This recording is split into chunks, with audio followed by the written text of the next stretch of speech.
ශ්‍රී ලාංකීය කලාවෙහි ආනන්දයක් බඳු වූ ඔහු රිදිතිරෙහි තාරකාවක් වීමට පෙර හුදෙක් වේදිකාවේ දුහුවිලි මතින් ඇවිද ගිය මිනිසෙකි. ආනන්ද වික්‍රමගේ නම් වූ ඒ යුග පුරුෂයා අද කලාකිතෙහි ආනන්දනීය පෞරුෂයකි. 1954 අගෝස්තු මාස 4 වෙනිදා දේශයට දායාද වූ මේ ප්‍රතිභාපූර්ණ ශිල්පියා සිය කලාදීවෙහි පළමු අත්පොත තබන්නේ කුඩා කල දහම් පාසල් අවධියේදී. දහම් පාසල වේදිකාව කරගත් ඔහු නාට්‍ය කලාව පිළිබඳව ඇල්මක් ඇති කරගන්නේ මේ කාලවකවානුවේදී. තමා විසින්ම නිර්මාණය කරගත් පසුබිමක් කේන්ද්‍ර කොටගෙන ටිකෙන් ටික කලා ක්ෂේත්‍රය තුළ නැගී සිටීමට පටන් ගත්තේ වේදිකා නාට්‍ය හරහායි. එහිදී වේදිකා නාට්‍ය නළුවෙකු වශයෙන් ප්‍රථමයෙන්ම ඔහු රංගනයේ දායක වූයේ ශෛලාසනය වේදිකා නාට්‍යයේ.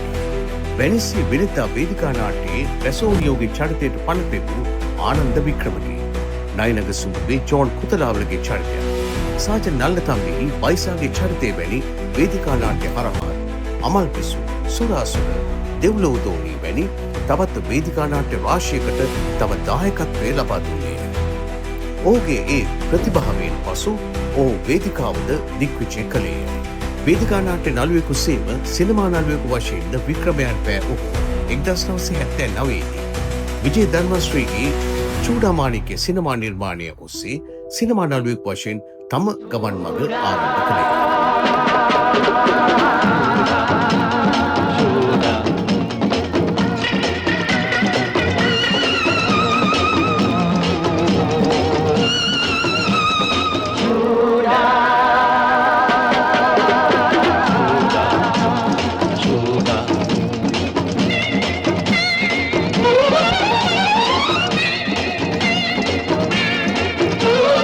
වන්න මැද පතලක පතුලක නොදුටි මෝරා ශූරා සයුරෙහි මුතු පර අතරෙහි නොදුටි මෝරා. නුවන් රේණු චිත්‍රපටයේ මාලනී ෆොන්සේකා සමගින් පෙම්වතාගේ චරිතයට පණ පෙව්වේය. එමෙන්ම ආයාචනා චිත්‍රපටය, සමාවන්‍ය චිත්‍රපටය ඇතුළු බොහොමයක් චිත්‍රපටවල ප්‍රධාන පෙම්වතාගේ භූමිකාව නිරූපණය කළේ ආනන්දයි.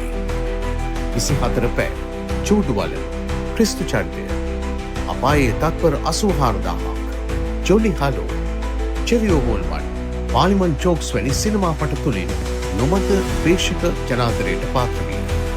තවද පට්ටි චිත්‍රපටයේ මෙරිල් හාමුගේ චරිතය වැනි සංකීර්ණ චරිත තුළින් සිනමාවේ චරිතාංග නළුවෙකු වශයෙන්ද වික්‍රමයන් පෑ ආනන්ද. එකදා වැහි වැනි සිනමා නිර්මාණ සඳහාද සම්මානයටද පාත්‍ර වූ සම්මානනීය නළුවෙකි. ඔහු සිනමාව තුළ එකම සන්දර්භයක් තුළ සීමා නොවූ, කොටු නොවූ විවිධ හැඩයන් ඔස්සේ තම රංගන පරිචය විදහා දැක්වූ ශිල්පියෙකි. එමෙන්ම ලූෂන් බුලත්සිංහලන් අධ්‍යක්ෂණය කළ තාරාදේවී ටෙලිනාට්‍ය හරහා ටෙලිනාට්‍ය රංගනයට පිවිසි ඔහුගේ රංගනය ගැන ශ්‍රී ලාංකීය ප්‍රේක්ෂකයාට අමුතුවෙන් කිව යුතු නොවේ. රංජන් ද සිල්වා අධ්‍යක්ෂණය කළ අරවින්ද සහ ඉන්දු, සුදු පරිවියෝ වැනි ටෙලිනාට්‍යවලද සතීෂ්චන්ද්‍ර ඉදිරිසිංහයන්ගේ නාමල් උළෙල ටෙලිනාට්‍යයේ බණ්ඩාරගේ චරිතයටද තම රංග දායකත්වය ලබා දුන්නේ ආනන්දයි. ඒ ලැබූ පන්නරයෙන් ඔහු පුංචිතිරයද දිග්විජය කළේය. ඒ නිසාම කලකදී ඔහු රූපවාහිනී කුරුල්ලා යන අන්වර්ථ නාමයෙන්ද හැදින්විනි. පබා, නාමල් උළෙල, ඉංගම්මාරු, හොඳ බීතු, ඉතින් ඊට පස්සේ, සිහිනයක ජීවිතේ, එම් කොම්පැනි වැනි ටෙලිනාට්‍ය ගණනාවක ඔහු තම රංගනය විදහා දැක්වුවේ. ඒ අතරින් රංජිත් ප්‍රේමලාල් රණසිංහයන්ගේ නිෂ්පාදනයක් වන ශාන්ත සොයිසාගේ අධ්‍යක්ෂණයක් වූ පබා ටෙලි නිර්මාණයේ මර්වින්ගේ චරිතය සහ යසපාලිත නානායක්කාර විසින් අධ්‍යක්ෂණය කළ පටලැවිල්ල ටෙලි වෘතාන්තයේ සිරිපාල සහ මුදලාලි යන යුක්ත චරිත හරහා ඉමහත් ජනාදරයට පාත්‍ර විය. එතනින් නොනැවතුණු ඔහු ටෙලිනාට්‍ය අධ්‍යක්ෂණයටද රචනයටද පිවිසියේය.